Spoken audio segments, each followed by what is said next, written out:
This episode is brought to you by Cardimax. Life on the front line requires you step up your game. Owned and operated by former Navy SEAL Sean Matson, Cardimax has designed just the right supplements for you and is offering American Party an exclusive offer. Buy one, get one free in your first order. Go to Cardimax.com and use the promo code American. That's Cardimax.com, helping you achieve your max. Whatever. Yeah. Can't tell me what to do. I love Sean Matson. He's a great human being. This is an historic moment for us. It is. Excuse me. We've never had a guest before. Do you think we should have a moment of silence? No pressure. I mean, we had a moment of silence at the top of the show. That was for our guest. Of all the people that you could have brought on the show as your first guest, I am honored, but I'm more suspicious of why it would be me. Well, I like people who are informed on things but aren't biased by things, right? I mean, not that we're not all biased in some way, but you wouldn't consider yourself a Republican or a Democrat, for example. No. And we talk about politics here. Yeah, okay. Right? Okay, I gotcha. Everything I know about current events is from what I see on trending on Twitter, and 1 out of 10 times I will click on it to see what's going on in the world. Right. Yeah. So you're... I know that Joe Biden is the president. I know Yeah. that. I've kept up enough to know. Well, I don't sort know. of. I mean, it's hard to say. Like, is Ooh, I'm glad I got some conversation stimulated. Is there a hand up his ass working him like a fucking puppet? You know, it's you got to wonder about that because the guy can't put a complete sentence. I know that he's still alive. What's wrong? Well, what's wrong with the hand in the ass? There's nothing wrong intrinsically with a hand in an ass, but there is something wrong with electing one person, the public will. Electing someone and then someone else running the show. We've seen this before from 2001 until 2009, right? I know who you're referring to. That's George W. Bush. Yes. And up his ass was the hand of Dick Cheney. Yes. At least until those last 2 years. An accomplished man that had worked in every avenue of government at that point. Right. He'd been a congressman and the Secretary of Defense, both under and actual Secretary of Defense, and then Vice President. So what are we going to talk about today, D'Anthony? Because there's so many things right now going on. I mean, there's a lot of crazy shit going on. Well, the thing I like about Jack is that he doesn't really stay. He doesn't. I mean, not that he doesn't care about modern politics, but he doesn't really get balls deep in it too much. But he's very familiar with historical politics. Yeah. Right. Yes, if you need me to talk about 19th century agrarian business practices, I can get really heavy into that. Right, but I mean the principles of government and of life, generally speaking, and how we should treat one another are pretty timeless. Like we're cyclical. Right. Well, certainly that too. We're not making new moral discoveries. We didn't all of a sudden figure out that we should be treating each other with kindness. Right. We just decide who that applies to. Yes, and our democracy right now, the American democracy, is in the same phase that numerous other democracies have been at. For example? I mean, everyone's gone through it. I mean, I don't want to get all Godwin here, but you can make ties into things that happened. By Godwin, he means Godwin's Law, which is you don't want to be the first person to bring up Hitler in a conversation. But you can make similarities. You really could. And I don't want to do it because I don't want to invoke Godwin. I think it's lazy. No, it certainly is lazy, but the principle is there. I mean, government likes to either create chaos or feign chaos, right? Or at least illustrate it in a way and using the media and other propaganda tools so that there's a problem for them to fix. Yes. Because what government does most is propagate its own existence, right? Mm-hmm. People who are given power very rarely give it up. Gavin Newsom, for example, has decided that there's going to be a state of emergency for the rest of the existence of the state of California, I guess. It's weird to have a governor dictator. Has that ever happened before in the United States of America? No, not that I can think of. Yeah. Right. That's a big flex. It would have been so unpopular at any point in American history that look, back in the day, they would have just rounded the motherfucker up, threw him into the ocean or something, right? But these days, I can't think of an example of a governor that's been worse than this man. We can look back in history. There's no shortage of ballot stuffing and all that. Oh, sure, That's state level elections. But yeah, I can't think of a governor that's ever refused to relinquish power. Yeah, it's very bizarre, right? I mean, you have to think a guy like that who's slowly, I guess, but surely, slower than he wanted, climbed the ladder of politics in California. Now he's the governor. It seemed like he had his eyes set on federal office of some sort. And I believe that he is all but negated that possibility. Yeah, I would imagine even for diehard Democrats, they'd have a lot of questions with that guy. He is wildly unpopular. But, I would have thought the same thing about Kamala Harris, too, right? I mean, everything, this is Kamala Harris is basically Hillary Clinton light. You know what I mean? Because when Hillary Clinton ran for president and there was this whole narrative about she's the single most qualified candidate of all time. That's something that the left like to say then. She was the darling of at least the DNC, not necessarily everybody on the left because of Bernie, but certainly... He had grassroots love. Right. Yeah. But certainly the DNC. And she was wrong historically about pretty much everything. She was anti-marriage equality until 2013 when her hand got forced, right? She voted for the Iraq War. She voted for the fucking Patriot Act. Just pretty much everything you can do wrong. She stumped for the crime bill. Anti-liberal. For sure, yeah. She stumped for the crime bill back from 94 to 96. She very aggressively attacked the accusers of her husband. Yeah. Women that had been sexually assaulted by Bill Clinton. She is on record behind the scenes saying that she wanted to just quote unquote destroy these people, right? So, and that's a visceral reaction to someone coming after your husband, right? But that always seemed like a marriage of convenience. I can't read into any of that. All I'm saying is during this movement towards progressivism on the left, right? And you can say that it's two separate wings of the Democratic Party, but look at the stuff that they say, right? On the main platform, she was wrong on gay marriage, wrong on war hawk bullshit, wrong on civil liberties, right? Wrong on criminal justice, and wrong on women's rights. So what the fuck? And wrong on that pantsuit she was wearing. That was pretty bad. Yeah. That was pretty bad. So it makes you wonder what it is the DNC looks for in a leader, right? Because it's certainly not a liberal. She is not a liberal. No, yeah, certainly no, not. she does not. She would rarely hit any of those check marks. But she tried to play that card, right? When Yeah. she was running for office, and I think that's why she lost. People found it disingenuous. As crazy as Trump was, people were just like, that's not even who you are. Yeah. You know what I mean? She may as well have been like dressed up like a man, pretending to be a man. Yeah. That's how believable it was. So what's interesting about that election too, the 2016 election, is from what I can think of, that was the first time in American history where both candidates had 100% name recognition going into it. Right. Even when they announced their candidacy. Obviously, when someone gets nominated, they're Obama, but Obama even was like a nobody. He wrote a book. He was cool in certain Democrat circles, but nobody really knew who he was until he got the nomination. So, and I mean, you can go all the way back.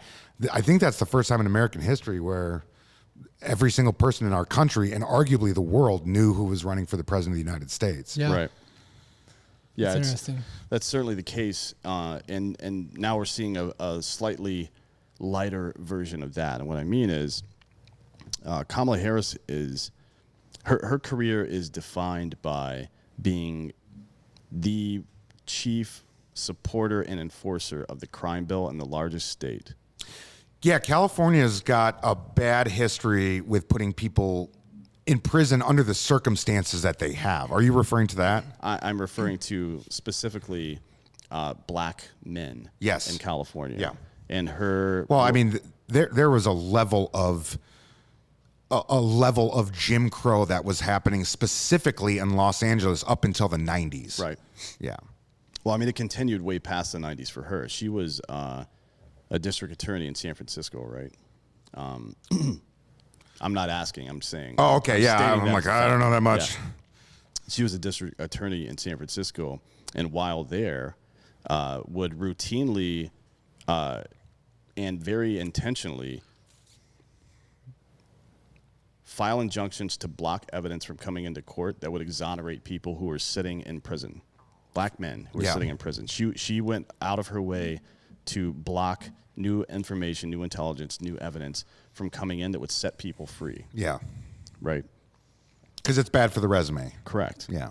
And now we're meant to, and she did that at the statewide level as well when she became Attorney General of California. And then she became a senator and did nothing to erase that. And that's why when Tulsi Gabbard lit her ass up at that first Democratic primary debate. Yeah, is Tulsi Gabbard a star in that party, or is she kind of an outlier? She's gone. Oh, really? Yeah. Oh, wow. So she... Oh, okay. They crucified her. So Yeah. Kamala Harris was the person that the DNC wanted to run for president. Mm-hmm. They wanted to build her up the same way that UFC builds up fighters, right? Like you start low, you do all this stuff, you AG, and then you got your criminal justice stuff, so they can't call you weak or whatever. But then you do all the progressive stuff, so you're a strong progressive. They'll come up with some branding for it, whatever it happens to be. But Tulsi Gabbard just strolled on over and like a cat knocking a cup off a fucking a table, she was just like, boop, knocked that whole fucking idea down. And Kamala Harris, I believe, within the week was out. She had canceled her fucking her run for president. She was the first Democratic candidate to be forced out. I only watched one of those debates, and I only watched it through clips because I was just putting together one of my stupid little videos. Like it was a bad lip reading type of thing. So I wasn't even listening to. Well, I will say this, and the two candidates that stuck out the most in those debates, and you knew that they were never going to stand a chance, but they were actually the most articulate candidates and the calmest. They had the least amount of vitriol in their voice. They were the most solution based. It seemed to me, as a layman, that Tulsi Gabbard and Pete Buttigieg were, who, I half jokingly say this quite often. I don't give a shit who's president in 2024 as long as they're under the age of 60. I just want a Gen Xer or a fucking millennial in that. I'm sick of seeing geriatrics step into that. I'm sick of boomers, basically. I'm so done with that generation maintaining any power in this country. And I understand there'll be some holdouts in the senatorial level and even in Congress, but we are due for a president at the very least under 60 years old at this point. Yeah, well, I don't care what party they come from. I just want someone who's not clinging on to a fucking the boomer power structure. Right. I mean, so George W. Bush was 55, I think, when he got elected. And he was the second boomer president. Yeah. And Obama was 51. He's a young boomer. Or 50, was he in his 40s? He was in his 40s, but 48. He was a young boomer. Because I look at Clinton, Bush, and Trump, all in the same arena as far as like they're like Vietnam baby boomers. Where Obama is a baby boomer, but he was like kind of on that Gen X. Yeah. But now we've regressed, right? We've regressed back. We had it was too much. For people. And look, I agree with you. I think if there can be an age requirement for president, there should certainly be an age limit. Right. Like I want someone to have to live in the world they've created. Right. At least have some kind of vested interest. I've said that forever on this show. So I definitely agree with you on that. But I don't see that's one part. I agree with you. But we've seen it already, and the results have been the same. It's all establishment bullshit, right? It's people who are in power who want to hold on to power. Yeah. That's it. And they're going to put whomever they can find to play ball. That's who they're going to put in power. I had an ex of mine was heavily involved with politics at a very high level and had worked in all sorts of different parts of it. Right. And she had been a Republican strategist for years, which again, it's like weird that I dated a super political person when I didn't give a shit. It's like, and I always joke, like, if she would have put me in a Trump hat or Hillary hat, I'd worn it either way. I just want to keep my lady happy. Right. But she was explaining to me that historically, or at least in modern history, the DNC is a lot, they're a lot more, for better or for worse, they're a lot more structured than the RNC. They have a lot more control. They have a lot more power within the party to like make calls. So like what happened with Bernie and Hillary, like that the Republican Party, they would have done that to Trump if they could have. Right. But like the party, their system isn't set up the same as the For Democrats sure, were. but also Bernie Sanders isn't a billionaire that can pay for his own campaign. Right? That is true, yeah. And he was like, that was a real grassroots from the bottom up type of movement that he was a part of. Right. But I mean, like the Democrats historically, like they can pull some shit like that because that's just how their party has always traditionally been structured to do so. Right. Yeah, that's absolutely true. I mean, it goes back a very long time with the DNC as well. The Dixiecrats, right? Right. I mean, there's a, and even I guess technically before the Dixiecrats, so the DNC, or I'm sorry, the ballot stuffing stuff was primarily on that side. Although the Republicans weren't fucking in any way not immune, but innocent of that shit. You right? look at New York City politics in the 19th century, it was mayhem. Yeah, I mean, it was basically fucking gangs of New York. Yeah, right? Boss Tweed and yeah. But I mean, even on the Republican side, Rutherford. I've talked about this on the show before. Rutherford B. Hayes was getting ready to lose the election, right? Mm-hmm. And the owners of Western Union and the Associated Press did not want him to, because his opponent was a big propagator of Reconstruction, and they wanted Hayes to shut down Reconstruction. Yeah. Right. Everybody knows what Reconstruction is. Post-slavery, an attempt to level the playing field, bring Black America up to the standard of being an American, right? Yes, So yeah. It was beneficial for the actually. African American community, especially in the South, for Reconstruction to be to see itself all the way through. Right, and there were federal troops that were posted all over the South. So KKK shit wouldn't happen. Right. Yeah. But Rutherford B. Hayes did not like that. He didn't like the federal troops being down there, and his intent was to pull them out. So Western Union, the company that still exists, by the way, right? Yeah. Western Union, and the Associated Press, like a journalist, technically. Yeah. Not really, but technically, conspired to feed him information on the sly, right? So he could do shit behind the scenes, so his campaign could do shit behind the scenes and steal that election. And that's what happened. Yeah. And Reconstruction ended and Jim Crow began, and now here we are, right? Like this is the story of America. We like to talk about all this romantic heroism and all this stuff, but the story of America, it's always been chaotic. It's powerful people and businesses coming together to fuck people over for their own benefit. Yeah. That is the story of every government ever, though. It's not like it's unique to America. Yeah.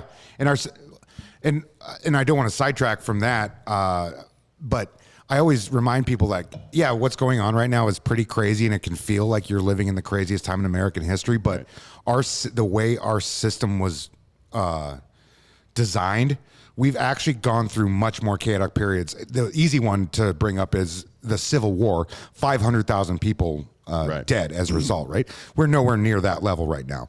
But I also bring up, like, the 1930s were an insanely chaotic There were riots all the time. Right. There were union riots. There were veteran riots. There was constant mayhem. The troops were having to get called in to quell, like, uprisings. People forget in the 1930s how close this country came to an actual socialist revolution. Right. Yeah. Not in the political boxes, but, like, violently. There were people conspiring to have the 60s obviously is another easy one to go to. Like, McCarthyism and such. Yeah. the 50s, right? Yeah. And then the 60s, you had community leaders and you had political leaders getting schwacked left and right. You had National Guard gunning down students on campus. Like, it was insanity. Well, they, in the book, have you read the book The Next 100 Years by George Friedman? No, I have not. So in that book, George Friedman talks about how America is on a 50-year cycle.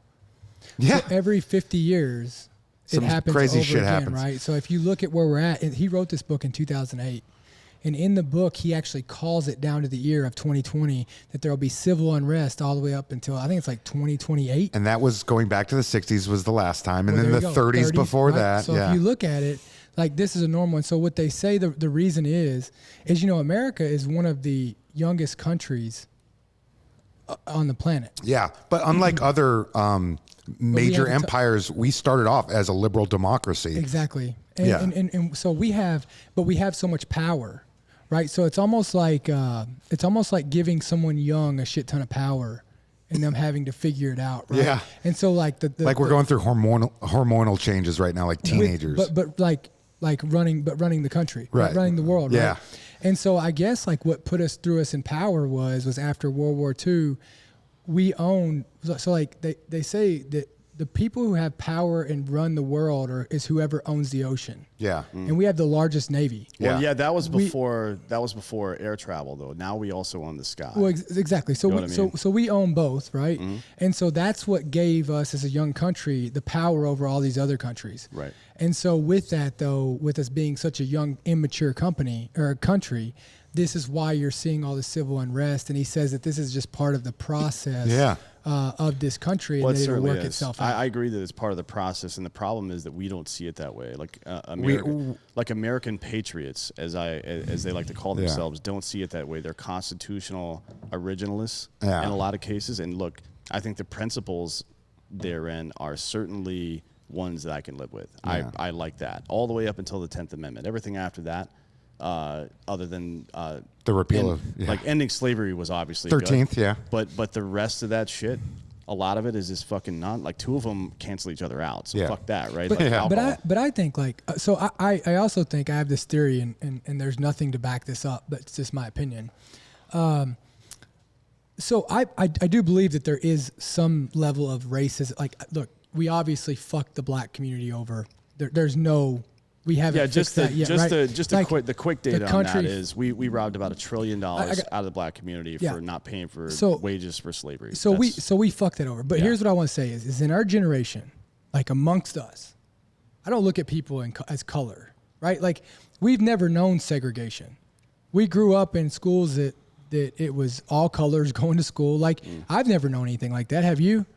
I grew up in the suburbs of Minneapolis, not exactly the most diverse place on earth. Yeah, but that's mostly by choice. I'm saying like, yeah, that's by choice. I grew up in a small town in Kentucky, right? It was primarily white. Yeah. But I never knew any, like I never knew anything about different water our fountains generation, and shit like that, right? Our generation was obviously a lot less mistrustful of each other. Yes. So here's what I'll say is I think that this narrative that's playing off of race, right, and making it this huge factor is because look at the people leading our country. Don't you think race has always been one of the main topics, though? Because it's easy. You can see it with your eyeballs, right? Right. Like you don't have to be explained the differences between a white man and a black man. Yeah. Like you can go into the differences about their experience, about cultural differences, about stereotypes, all this stupid bullshit. But my eyeballs tell me that person's different, and that's all some people need to hate. But hear me out, right? Like the people who are leading this country, look, all these narratives of what's wrong with the fucking country are driven by the people who are in politics and in power, right? Like they want to shake us up. And like, yes, is there racism? 100%. We can always do better. We can do better with sexism, racism. I mean, we can do better with all these things. We can always do better with each other, right? That's why our country exists, is to strive for that. Exactly. Yeah. But here's what I got to say is like, I think that you take out all the, like, the problems that they're pushing out, like all these problems that are pushed out are problems that were problems of their generation. Right. And like you take my dad, you know, we were only one generation away from segregation and all this bad racism. Well, your dad was probably alive during segregation, to be honest. I think my dad was there like he's 62. Yeah. So Kentucky's an interesting beast too, because it's right in the middle. It's one of those weird border states that's got northern elements to it and southern elements to it. Look, I'll be honest with you. Like, I grew up on our farm. Our farm was it was a big farm in the Civil War. It was actually homesteaded, and then it was a big farm in the Civil War when it grew hemp for rope, right? Oh wow, it had quarters on it, right? Like when we had it had like slave quarters on it. Yeah.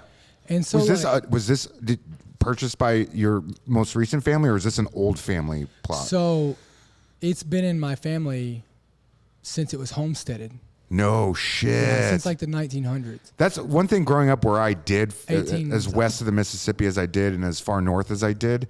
It is insane when you go into certain parts of the South, whether it's the deep South or a place like Kentucky, where you can it's like going to a concentration camp. It becomes a lot more real when you look at it. Yeah, in person. it's gone. It seems like the cider house rules almost. You know what I mean? Like there's this other set of lodging and rules, and it demonstrates one of the most famous quotes of the 20th century, which is that separate but equal is never equal. Right? No. Like, we know that. Yeah. That is a universal maxim. We've seen that everywhere forever, which is why I hate intersectionality so much. Yes. Because it intends to separate us, right? It intends to separate us in a way that makes us distrust one another. And then the end state from that is whomever is in power, whomever has the political power or the money or the physical power, whatever power it is that is in season, right?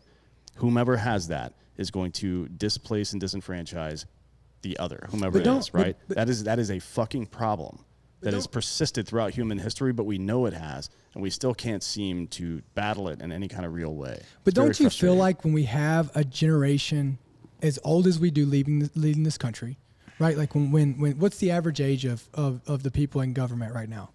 A million? I don't fucking know. Right? Like they're all, I mean, they're The over boomers 60. got to be late 60s, early 70s. I mean, I know The like average age of congressmen is 57.6, and the average age of senators is 62.9. So my point is like, and by the way, the president is 78. The Speaker of the House is 82. Yeah. So how do we ever evolve when we've got people who don't even who've never lived in our life? Well, and unfortunately, we're all millennials. Like, they come from a generation where they're actually very active, right? They're out doing protests, and they were used. And like, I come from the generation where, like, they had all those anti-war songs and fight the power songs back in the 60s and 70s. And we come from the generation where it's like, we had John Mayer said, we're just going to wait on the world to change. Don't take action. We're waiting on the world to change. That's like the whole millennial thing is like, someone else will do it. Yeah, someone else will do it. If not me, then someone else. I'll just wait. I won't try to take power myself. We'll just wait it out. yeah, I don't get it, to be honest. I mean, you're talking about how the black community's been affected by things, and I wonder. I've wondered aloud and given my thoughts on this quite a bit about how to move forward. The number one thing I believe is that the only color that really matters is green, right? Like, whomever's got the cash. Like, you'll never see a wealthy person in a disenfranchised class struggling in life, obviously, right? Because they can spend their way out of it. But that is reductive, though. It's not just they can spend their way out of it. It is that person is invested in the community as well. Certainly, the oppression is a factor. There's no question about that.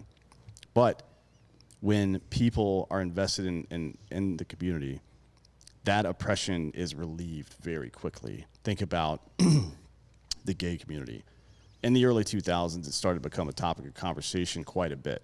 Legalizing gay marriage? Right. Yeah. Like, quite a bit. Yeah. And as that became more And it was a fight. For sure, yeah. As that became popular, it became, I hate to say trendy, because I don't want to make it sound like people are being disingenuous, but it did become something of a trend to come out. Like, people were having coming out parties or whatever the fuck else. Talking to a 75-year-old gay man compared to talking to maybe a 25-year-old gay man, they're going to have two different experiences. Wildly different experiences, right? But the result of that was that people began to discover that their friends and family were gay, and they stopped caring. Yeah. You know what I mean? It's amazing what honesty will do to culture. Which is a good thing. Of course it's a good thing, but it's in the same way that reinvested these people back into the community. People saw them as an asset and not the other. Not as a fetish or some weird outlier. Yeah. They were like, oh, this is my boss. This is my coworker. And a lot of it came from Fauci, by the way, in the early 80s, propagating the idea that you can get AIDS from just being like, he's the person that started all that. And obviously the gay community was disproportionately affected by that. And I know in the 80s the government didn't handle it well, right? But and then the natural prejudice that came from just everyday people against the gay community because they just looked at them as infested. Right, it's crazy. Yeah. So I mean, it's fucked up. It is easy as a successful person or somebody that's part of a successful class of people to look at someone who's unsuccessful and use that age-old adage in American history. You didn't work hard. Yeah, like pull yourself up by your bootstraps. Well, bitch, I don't have boots, right? Because you fucking took them from me. But anyways, it's easy to and we all see it in relationships. We see it in the workplace. You feel like your colleague or relationship partner, whomever it is, isn't pulling their weight, and you immediately begin to feel some kind of, you get cynical. Yep. Yeah. You feel resentful about Yeah. that, and that builds to eventually it builds to hate and violence, right? It has to. That's the only way it can go. Or a breakup. Or quitting your job, hopefully. Or those. But isn't that like? But that's what this country was founded on, right? Of you could come here with no boots, and you'd have the opportunity. That's what we wrote down on paper. That's what we wrote down on paper. But right? that's not the the way it's idea been. of it. That's not the way it's been. We had a lot of English people here, and then Irish people started to come over, and we put them all in jail. Yeah. Right. And they were immediately at best low wage working class. Now we have immigrants coming here, and we're putting their children in in camps. cages, yeah, Cages. basically, yeah. So I mean, it's not changed that much. Our So- relationship with immigration in this country, the players change, but Yeah. it's always been the same. always- There's always been nativism in this country, and Yeah. I hate to use a movie as a reference, but it actually did highlight it very well in Gangs of New York. Yeah. It shows that I'm like a third generation American, therefore I'm superior to you. Right. Take your weird Irish bullshit. Now we gotta push you out of our neighborhoods. Right. So But then Irish people became part of the community. Yes. They became pretty much all of the which police. is a natural part of the cycle. Yeah. Yeah. They pretty much became the police. Then the Which is an Italians- important part of the power structure of America. It is. It's a Yeah. very important. The Irish cop in America and the Irish Catholic priest in America as is we a know- massively powerful entity. Yeah, Right? and American policing, as we know it, was primarily built off of the Irish. Correct. Yes. Yeah. It was built off private security in Ireland, basically, Yeah. like their private security police forces over there. So then the Italians came, and we put them at the docks. We put them anywhere we could, but they were the fucking minimum. They were the I guess the Mexicans of that generation, right? Yeah. They were expected to work for low wages. They were expected not to get any rights. They were taken advantage of a lot. For sure, Not just right. by the government, but by other citizens and their Right. own people. So all of these, like La Cosa Nostra, the mob, Yeah. sprung forth from that. I mean, it was an old thing back in Italy, of course. But the American mob is distinctly it's different from very, the Italian very, mob. very yeah. different. Yeah, very different. And it was more vice driven here, Yeah. as opposed to being business driven over there. Before right? Prohibition, these guys were into illegal stuff, but they were primarily just street thugs at Right. that time. Prohibition turned them into businessmen. Yeah, basically, yeah. And it's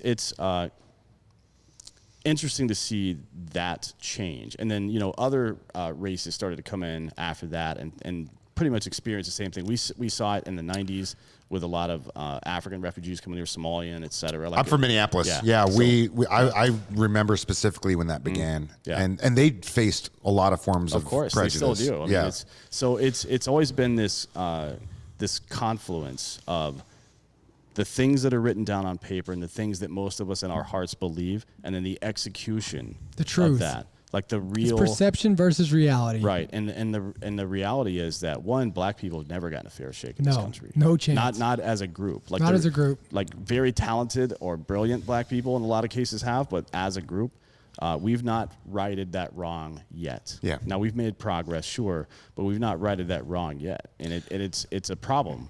It is a big problem because you have to think about this as a fucking team. If there's somebody on your team that needs help, like you're an infantry guy, I'm an infantry guy. I was at 0313, so bastard infantry. Yeah. What is that, like a mortarman or something? It's like LAVs. It's like be the equivalent of being on a striker in the army or something like that. That's yeah. still. a But how problem. much? But how much of this, like you can't just help. Like you can't just put.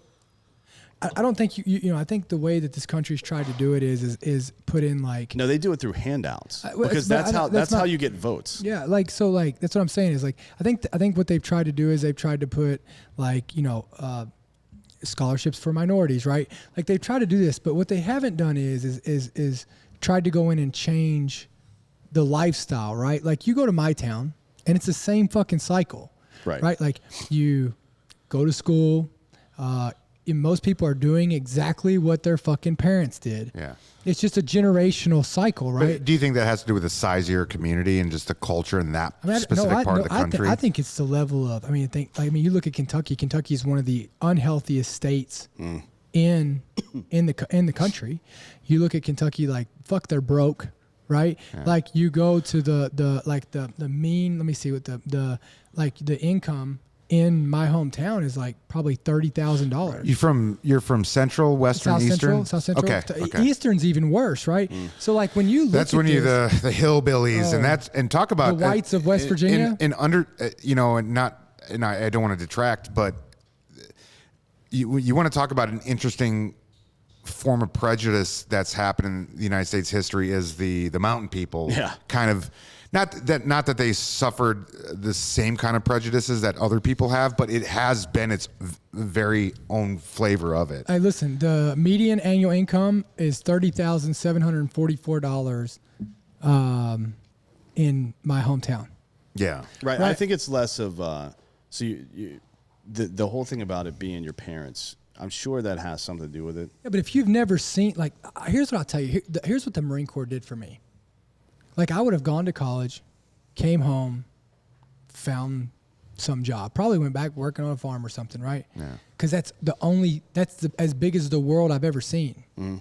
Like, I didn't know anymore. Yeah. Right? Like, I mean, look, there's some people in my family who literally know the welfare system the best they can. I mean, look, I grew up on WIC and all this other shit, right? Like, and guess what? You watch the children of that follow in that order, doing the same shit because that's how they seen it done. Yeah. Like, we are creatures of habit. We are creatures of watching what our families do. I mean, It's hard to break those cycles too. I think it's hard to break the cycle, but I think like if we really want to make a difference in these communities, we have to break the cycle, not just give the handouts. Yeah, well, the handout will never work. But it's, I mean, I wonder how old the phrase is, give a man a fish, teach a man to fish. Like, how old is that phrase? How long has that been around? Isn't it biblical? Maybe. Yeah. And if it is, it's at least fucking 2,000 years old. If it's from the Old Testament, it could be. Well, I up mean, to the country. 3,500 years old. It couldn't be any older than what, like a few thousand years, because the country, the world's only that. Oh yeah, yeah. But I mean, it's a fishbowl, right? It's a goldfish. If you put it in a fishbowl, and it lives its life in a fishbowl, and then you put it into a lake, it'll only swim. I mean, it'll get dragged by currents, but it will only swim in the perimeter of the size of that fishbowl for the rest of its life. Yeah, it's right. Proverbs. That's all it knows. So if it's Proverbs, then it's about 3,000 to 3,500 years old. So that's how long. That's been a third of human history, as long as we've been speaking to each other, like in written language. It's that old. It's a third of human history, written language. Because kings once a year, they could go out and throw gold into the square and have people clamor for it, and they'd be able to buy a shitload of bread and maybe furniture for a bit, and then eventually they run through it. But they're back to the it's there's a saying going around now: Black Lives Matter every 4 years, right? And I think that's accurate. That's very fair. I've worked in politics, and I know exactly what these people do. I've worked on both sides of the aisle in politics, so. It's people in power only care so far as they can maintain their power. Right? That's what you're going to get out of them. And it's the adage: the squeaky wheel gets the grease. Right? You got to make a lot of noise. Listen, closed mouths don't get fed. Correct. So, it is a big problem what you're describing, that people don't see other options. You know what I mean?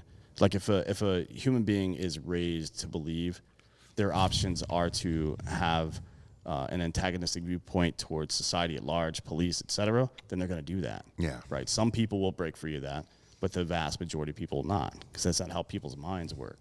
They know what they know, and that's what they know. So why would they how would they know that there's other opportunities unless they see examples of that? Yeah. And that's not been the case. Like if you for all the good it did, exposing problems, gangster rap evolved into something that was truly damaging to the black community, because it provided options to get out of that situation that maybe, while not necessarily even glamorous, but maybe in a way to maintain your dignity or whatever the fuck you want to call it, it led a lot of people down very dangerous roads. You know what I mean? Well, the 90s were definitely the culmination of the... But do you think, what came first, the chicken or the egg? Do you think that, like, let's say the 80s and 90s, when, for Los Angeles specifically, there was very high crime rates, with crack cocaine and all that. Do you think gangster rap was purely documenting that, or do you think it was spurring it on? I think it began documenting it. Yeah. and then turned into like. You think like NWA? Because I'm not an expert by any means on the history of rap, but from what I understand, when NWA came out in the late '80s, they were so revolutionary, but they were basically essentially telling stories that most of America hadn't heard yet. Correct. Yeah. And then it got glamorized, basically. Yeah, and I think that was the problem. Like a lot of people, Cardi B still does that. for sure. I mean, so I don't know anything about let's music. use this is a better example is Nipsey Hussle, who is dead now. Obviously, got murdered and was deeply involved, from my understanding, in drug trades and stuff like that. Which is crazy. A rapper in this era would still feel that need for street cred. Maybe, yeah, right. But that's more. Or you just can't get out of it. That's more. It's that's generational. That's more of a business decision, probably at that point. You would think, right? But yeah, I mean, I'm sure there's some element of that. So there's it turned into something that built a cage around people, right? And they didn't realize they were in prison because they couldn't see the cage. You know what I mean? Like this is something that typically comes from the left. It is like almost like passive racism or something, where low expectations. What you're hearing from I Biden, grew up in Minneapolis, Minnesota. I can understand. tell you about liberal racism. Oh yeah, for sure. Yeah, progressive racism, it's not what, liberal. Progressive. It's what Biden is known for now, from anybody that actually pays attention to the things he says, which is black people can't figure out how to get IDs. They can't hire attorneys or whatever the fuck he said this week.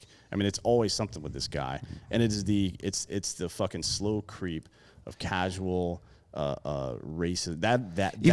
That is the systemic racism we should be worried about. Well, the racism of lowered expectations, like these people can't fucking figure out their own goddamn lives. No, they can figure it out.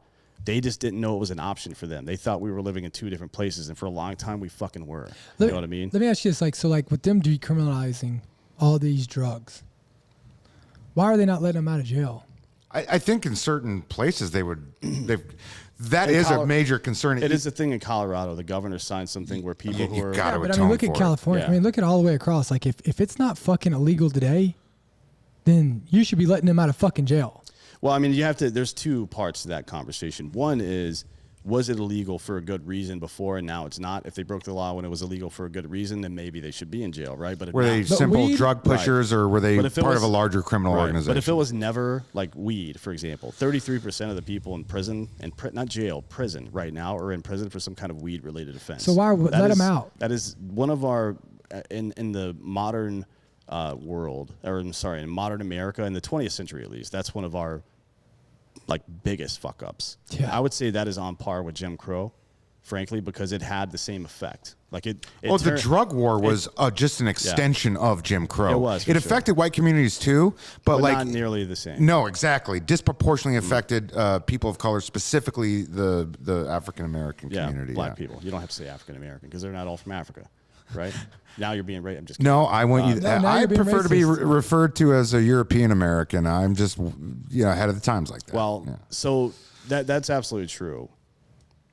I like to be Black and referred to white as French. Black and white people use and sell drugs at commensurate rates relative to their population, right? That's a fact. Black people get arrested more frequently. When they get arrested because of policy. Right. When they get arrested, they get charged, indicted more frequently, and when they get convicted, which they get convicted more frequently, they get longer sentences than white counterparts with similar records. So there's no question that is an issue, right? And not a lot of it, all of it came from the crime bill. The rock versus powder cocaine situation, all that stuff, right? So, and the 3-strike rules and all this stuff. Yeah. It is modern.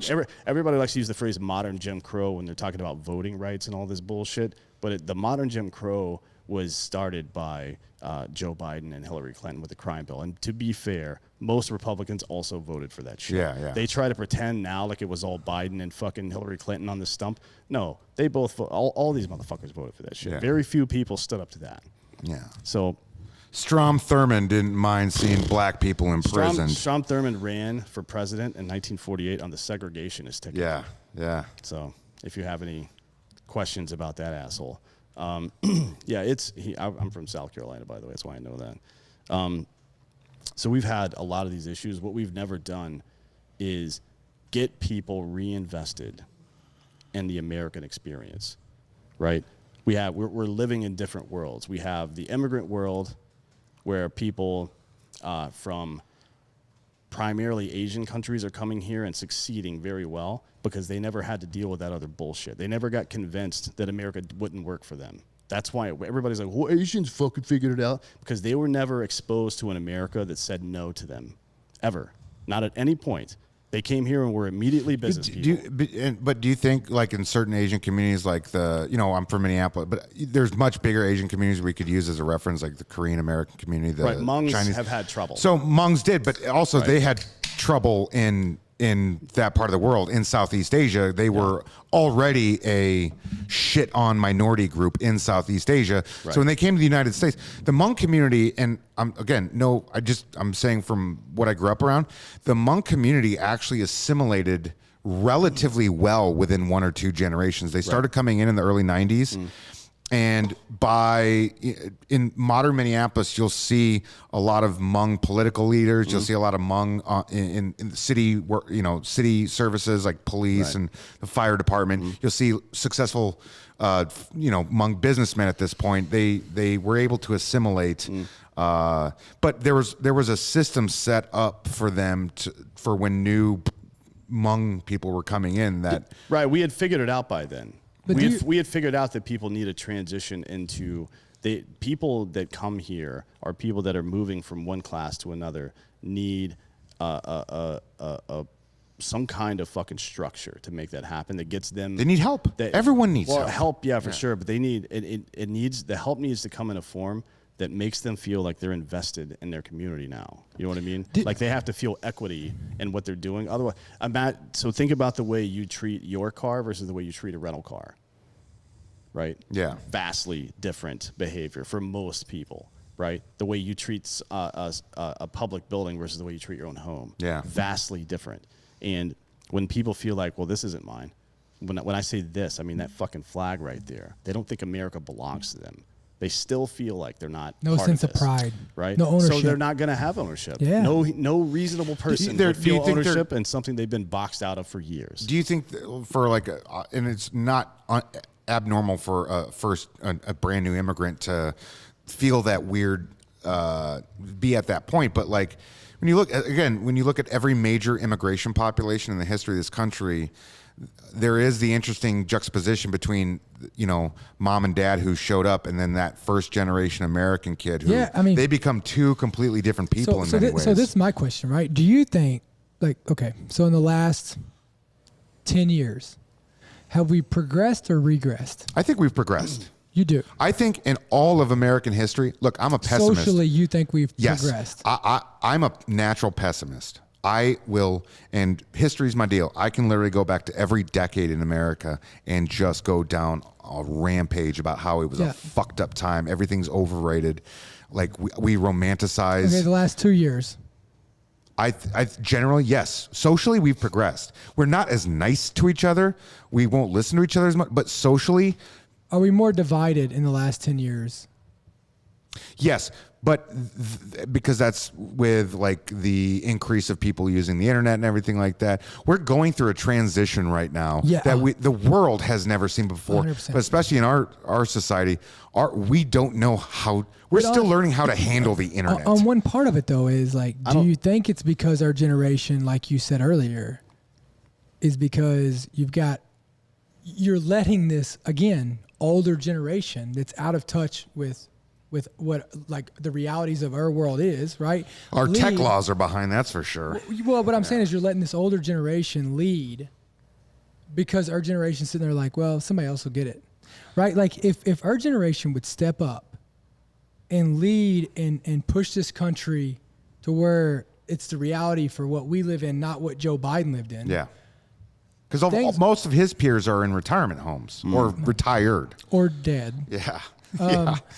You know what I mean? Like that's the thing is if we had people in our generation that were, instead of just sitting back saying, oh, well, somebody else will get it, would step up and lead this country and push it to where it needed to be on the issues that are real, I think that we have progressed in some areas just because like we're more vocal about them.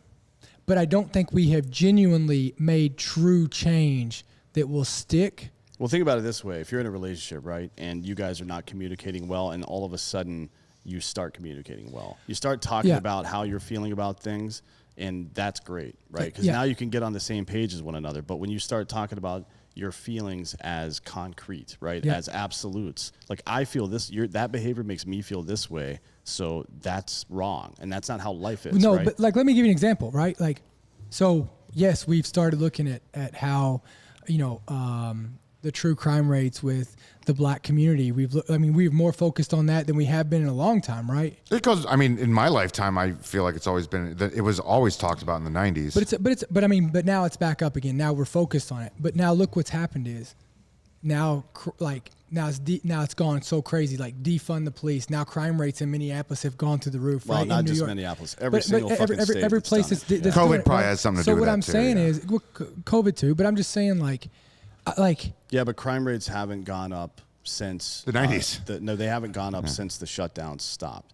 So I don't believe that narrative. A lot of people are pushing this narrative that because people are back outside again now, the crime rates, that's why they're up again. It's not true. It's certainly not true because the rises are not commensurate with from state to state, right? So California, crime's way up. They're still locked down. Yeah. Like way the fuck up. I just feel like that if the country's not safe, then we're fucked. We've never been safe. Maybe, right? I mean, Yeah, you heard what I mean. He got roasted for it, and he kind of said it in jest on Rogan's show the other day. But the Austin Mayor Adler was talking about That guy, that frickin' he's the worst. He was the Ted Cruz before Ted Cruz. he's this gaff machine. He's Yeah. an idiot. Cruz. But he was talking about how That's your boy, like, isn't it? he was talking about one way to fucking to avoid having all these Californians come here is just let the crime rate go up. You know what I mean? And Who the fuck says he's that? an idiot, right? Like- He's an idiot for saying that, obviously. But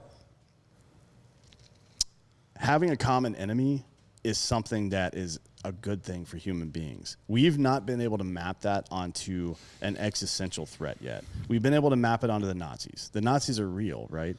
At this point, people look at Nazis as the way that they watch Star Wars. You know who the bad guys are, yeah, for sure. But it's like a talking point. It's easy to tell when there's a physical threat there, and everybody can kind of agree. If aliens showed up and started lasering people, we'd be like, oh, okay, we need to fight these guys. It's like the last war with uniforms, World War II. Right. Yeah. Right. Like it was easy to go at like, oh, fuck this country. We did that with COVID to a certain degree. The way that the scientific community throughout the world banded together and they pumped out those vaccines real fast. Well, they also pumped out a lot of misinformation, unfortunately, which was but that is the way it is. Yeah, for sure that. But I mean, it's for sure. It is hard for human beings to conceptualize a collective threat that isn't a physical threat that's standing right there with a gun pointed at you. So we should look at poverty the same way we looked at the Nazis. Yeah. Obviously, poverty isn't as extreme ideologically as Nazism is, but the effects are the same. Poverty leads to death. Like the death rates are exponential in a place where poverty leads to crime too. Poverty is the number one predictor of crime. But the thing is, here's the difference, right? Like it's kind of like World War II versus 9/11. Mm-hmm. Everybody was fucking in on World War II because it affected everyone. Everyone was involved, whether they were on rations, everyone was involved. Oh, you mean in the United States? Yeah, everyone. In the United States, right? Everyone had a stake in it. Everyone had a sense sort of pride because they had stake in it, right?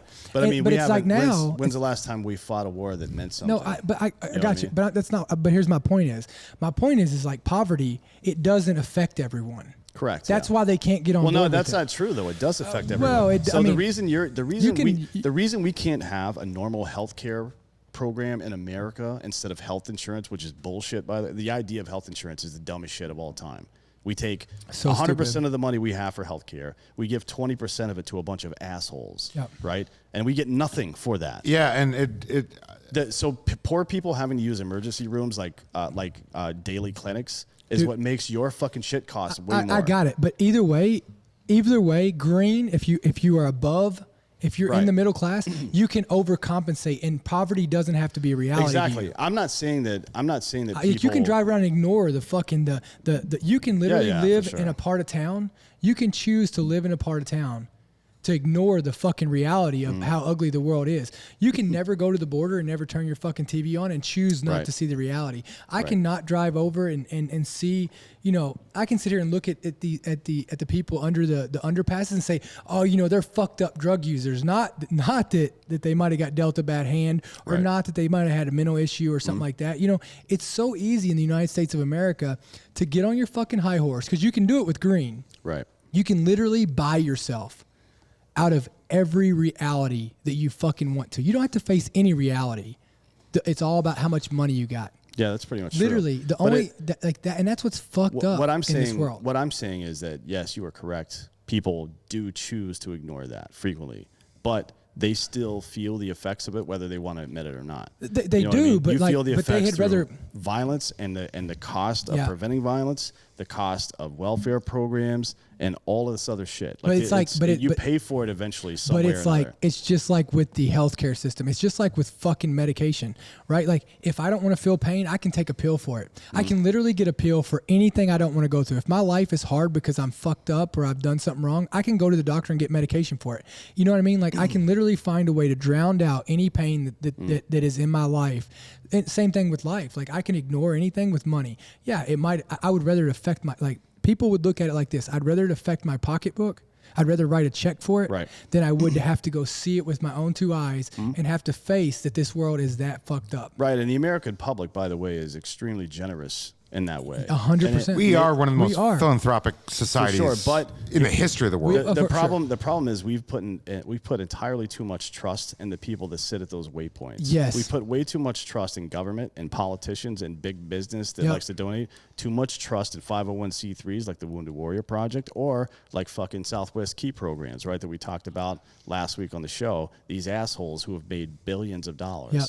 I mean, look. Let's putting illegal immigrant children in jail. Let's look at fucking Al Sharpton and them, who's made fucking millions off of all this bullshit of going around and firing people up and really not giving a fuck about what really happens to them after they leave. Yeah, the idea that you could become, that you could that you could get fuck you money from that, right?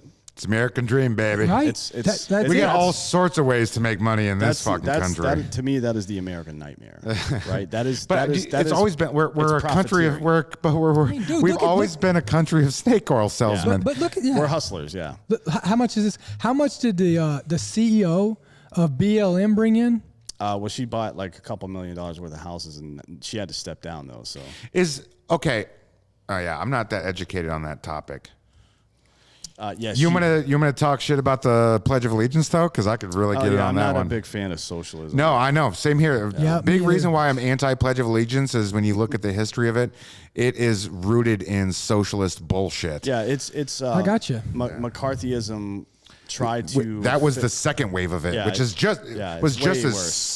I think it was way worse. Sketch, because at least with the original, socialism pre-World War II wasn't the dirty word that it is now, and there was a Christian-based socialism mentality in this country that was very mainstream. But like the guy who wrote the Pledge of Allegiance was an open, avowed socialist, and he essentially wrote it so this magazine could sell flags. And then it became a thing, and then they started doing, his name was Francis Bellamy, and they started doing, before we put the hand on the heart, they did what's called the Bellamy salute, which looked a little something like this. It's an upside down Nazi salute. Yeah, basically. In 1942, they put the hand on their heart for a reason. There was a guy on the other side of the ocean that kind of ruined this job. Fucked that up. Yeah, but then post-World War II, long after Francis Bellamy, the socialist who wrote the Pledge of Allegiance that we all fucking love so much, died, a second insidious character came into an even more insidious character. Joe McCarthy is one of the biggest pieces of shit in American history. Yeah, and you want to talk about like back then, you want to talk about a fractured Republican Party? Yeah. Back then, Eisenhower, Republican president, McCarthy, a Republican senator, those two did not like each other, and they were openly talking shit about each other, which you don't really see in American politics as much anymore. Two powerful figures in the same party doing that kind of shit talking. Yeah, you don't see it much, and it's It makes you wonder about the motivations, right? Because it's a lot of the time it's about money. I would say more frequently it's about ego, and the money is just a benefit. The topics are different.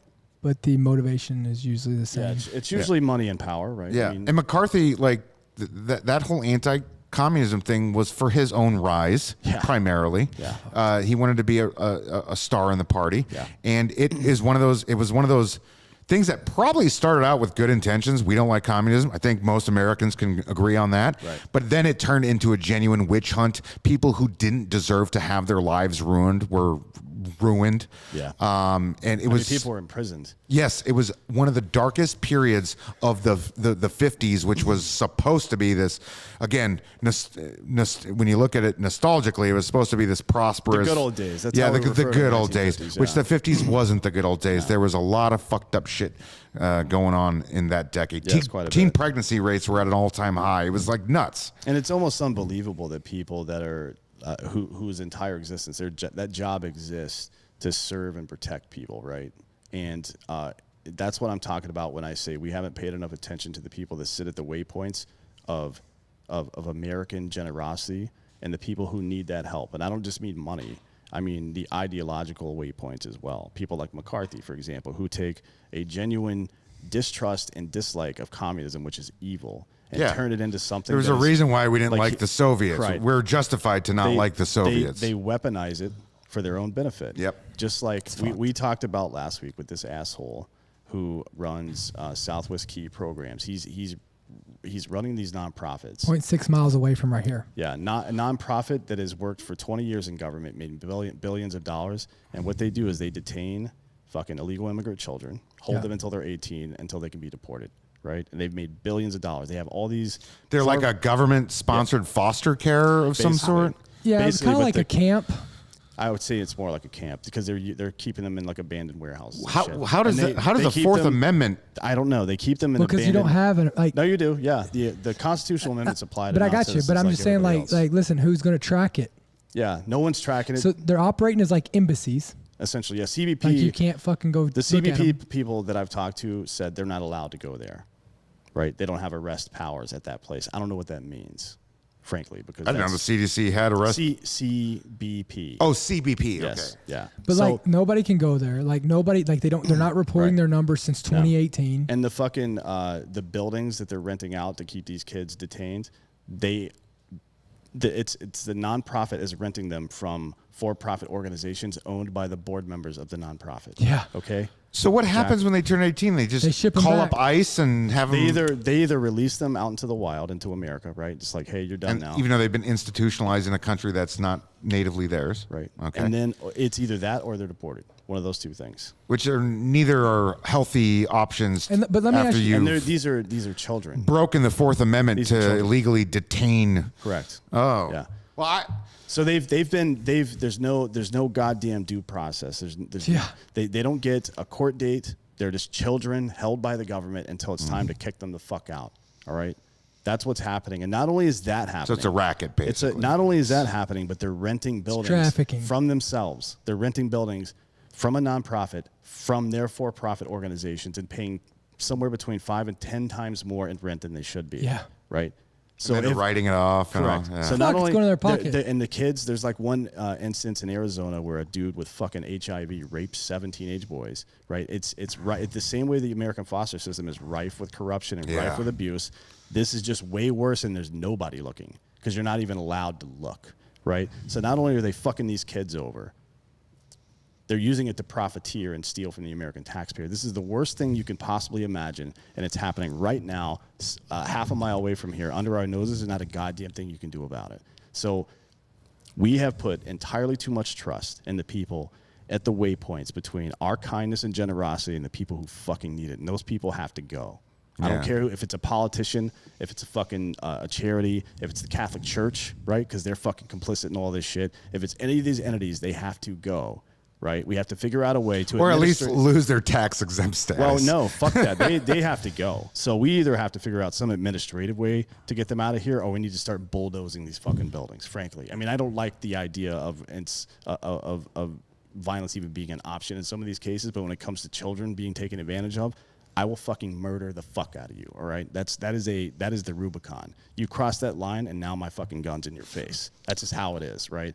So we're working on stuff behind the scenes now with some people here in Texas to get some of this shit. at least get more information on it. Is there an and find option out. to legislate that kind of stuff out? I don't know, but who would even legislate it, right? Like, who would do it? They've had fucking decades to deal with this situation, and they've done nothing. The New York Times ran a story on this in 2018 trying to pin it on Trump. As soon as they figured out they couldn't pin it on Trump stopped because it started under Obama, they fucking, you haven't heard another fucking word out of them, all right? At some point, something has to be above the political fray. Something. And I'm pretty sure it's taking care of kids. It's got to be that. Because if it's not that, then it's nothing. But for the only time, think of the children, like that's one of the oldest phrases in America to get what you want done politically is think of the children. Yeah. And the left and right are equally guilty of the think of the children. Absolutely. The children compared to any other disenfranchised group in the history of this country have been freaking hoard the most Because they're the only ones for that political can't do purposes. anything about it. Yeah, exactly. They have absolutely no means of recourse. Like, look, black slaves back in the day could rise up and fucking kill their master. Maybe Yeah. they would die in the process. Maybe they would die later. Maybe that would be the end for them. It was But old they had- Spartacus Washington. Right, yeah. But they had the opportunity. Every other group of adults who have been oppressed forever have had an opportunity to do something Yeah. about it. Children can't. Right. They can't. And it is it is our job as a society, To as fucking human protect beings, to them. protect them. And All children. I can't imagine a bigger failure of humanity. Listen, no child left behind. Right. That was a Bush thing. I gotcha. Talk to any teacher, Republican or Democrat. That thing, like the drug war. Let's just say Yeah. the drugs won on that one. Listen, Yeah. I'll see y'all in hell. Yeah, we'll see you in hell.